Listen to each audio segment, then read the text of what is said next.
എല്ലാവർക്കും നമസ്കാരം. എല്ലാവർക്കും സുഖമുണ്ടാവട്ടെ, ആനന്ദമുണ്ടാവട്ടെ, ശാന്തി ഉണ്ടാവട്ടെ. നമ്മളിവിടെ ഇന്ന് സംസാരിക്കാൻ പോകുന്നത് വളരെ സരളമായ ഒരു വിഷയത്തെക്കുറിച്ചാണ്. എന്നാൽ അതല്പം ഗഹനവും കൂടിയാണ്. നമുക്കെല്ലാവർക്കും ലഭിച്ചു കഴിഞ്ഞൊരു വസ്തുവിനെ കുറിച്ചാണ് സംസാരിക്കുന്നത്. നിത്യസിദ്ധമായ ആ വസ്തു സമസ്ത ജീവജാലങ്ങളുടെയും ഉള്ളിൽ പ്രകാശിക്കുന്ന ആ ഊർജം, അതിനെക്കുറിച്ചാണ് നമ്മൾ ഇന്നിവിടെ സംസാരിക്കാൻ പോകുന്നത്. അപ്പോൾ ഈ ഊർജം നിലവിൽ നമ്മുടെ എല്ലാവരുടെയും ശരീരത്തിൽ അകത്തോ പുറത്തോ എവിടെയുമായിക്കൊള്ളട്ടെ ഉള്ള വസ്തുവാണ്. അത് നിഷേധിക്കാനായി ആർക്കും സാധ്യവുമല്ല. യുക്തിവാദി ആയിക്കൊള്ളട്ടെ, നിരീശ്വരവാദി ആയിക്കൊള്ളട്ടെ, ഈശ്വര വിശ്വാസി ആയിക്കൊള്ളട്ടെ, അവർക്കെല്ലാവർക്കും ഈശ്വരനില്ല, ആത്മാവില്ല എന്നൊക്കെ നിഷേധിക്കാം, അതൊക്കെ പറയാം. എന്നാൽ അവനവനിൽ ഊർജമില്ല എന്ന് പറയാൻ സാധ്യമല്ല. അതെല്ലാവരും അംഗീകരിക്കുന്ന വസ്തുതയാണ്. ഒരു തർക്കത്തിനും ഇടയില്ലാത്ത എല്ലാവരും അംഗീകരിക്കുന്ന വസ്തുത. എല്ലാ ജീവജാലങ്ങളിലും ഊർജം പ്രവഹിക്കുന്നുണ്ട്, ഊർജപ്രവാഹമുണ്ട്. നമ്മൾ ഇന്ന് നോക്കുന്നത് ആ ഊർജത്തെ നമുക്ക് അനുഭവിക്കാൻ പറ്റുമോ എന്നതാണ്. ആ ഊർജത്തെ അറിയാൻ പറ്റുമോ? ആ ഊർജവുമായി താദാത്മ്യം പ്രാപിച്ച് ഊർജം തന്നെയായി നിൽക്കാൻ പറ്റുമോ? കാരണം അത് നമുക്ക് നിലവിൽ നമ്മളിലുള്ള വസ്തുവാണ്, എവിടെ നിന്നും ലഭിക്കേണ്ടതായ വസ്തുവല്ല. എല്ലാവർക്കും അറിയാവുന്ന കാര്യമാണ്, എന്നിലുണ്ട് ഊർജം, നിങ്ങളിലുമുണ്ട് ഊർജം. നിലവിൽ നമ്മളിൽ എല്ലാവരും ആ ഊർജ സ്രോതസ് അനസ്യൂതം പ്രവഹിച്ചുകൊണ്ടിരിക്കുന്നുണ്ട്. തർക്കമറ്റ വസ്തുത. അപ്പോൾ ആ ഉള്ള വസ്തുവിനെ നമുക്ക് അനുഭവിച്ചുകൂടെ? കഴിയും. കാരണം നമ്മളിൽ അതുണ്ട്, നമ്മളിൽ അത് എപ്പോഴുമുണ്ട്. അപ്പോൾ അതിനെ നമുക്ക് അനുഭവിക്കാം. ഇല്ലാത്തതിനെ, വസ്തുവിനെ അനുഭവിക്കാൻ പറ്റുമോ എന്നല്ല ചോദ്യം. നമ്മളിൽ ഉള്ള വസ്തുവിനെ നമുക്ക് അനുഭവിക്കാൻ പറ്റും എന്ന് തന്നെയാണ്. ആ ഊർജത്തിനെ എങ്ങനെ അതിലേക്ക് പ്രവേശിക്കാം? ഇവിടെ ഒരു വസ്തുത എന്താണെന്ന് വെച്ചാൽ, ഈ വിഷയം പല രീതിയിൽ ആളുകൾ കൈകാര്യം ചെയ്യുന്നുണ്ട്. ഇതേതെങ്കിലും പ്രത്യേക മതവിഭാഗത്തിൻ്റെയോ ഏതെങ്കിലും ആചാരാനുഷ്ഠാനങ്ങളുടെ ഭാഗമായോ നേടാവുന്നതാണ് എന്നൊക്കെ പറയുന്നുണ്ട്. ആയിക്കോട്ടെ, നേടിക്കോട്ടെ, നേടാവാം. ഏത് രീതിയിലൂടെയും ഏത് മാർഗത്തിലൂടെയും ഇത് നേടാം. നമ്മൾ തിരഞ്ഞെടുത്തിരിക്കുന്നത് ഒരു യൂണിവേഴ്സൽ പാത്താണ്.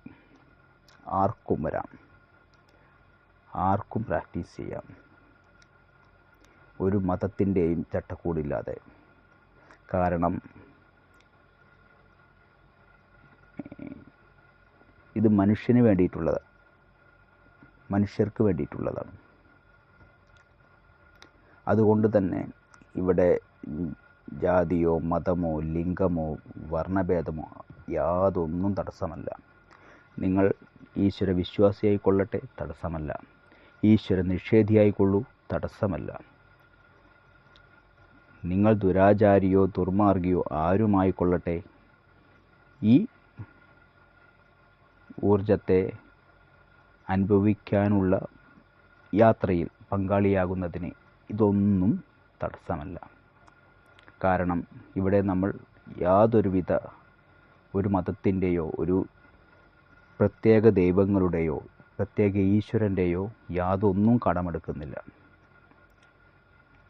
മനുഷ്യനായി ജനിച്ചു കഴിഞ്ഞാൽ അവന് അവൻ്റെ ഉള്ളിലുള്ള ഊർജത്തെ അറിയാൻ, ഊർജത്തെ അനുഭവിക്കാനായി പുറമേ നിന്നുള്ള സഹായങ്ങളോ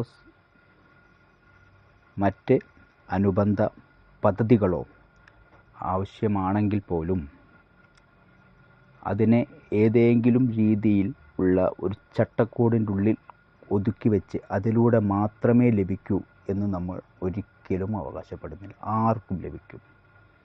കാരണം ഇത് ലഭിച്ചു കഴിഞ്ഞ വസ്തുവാണ്.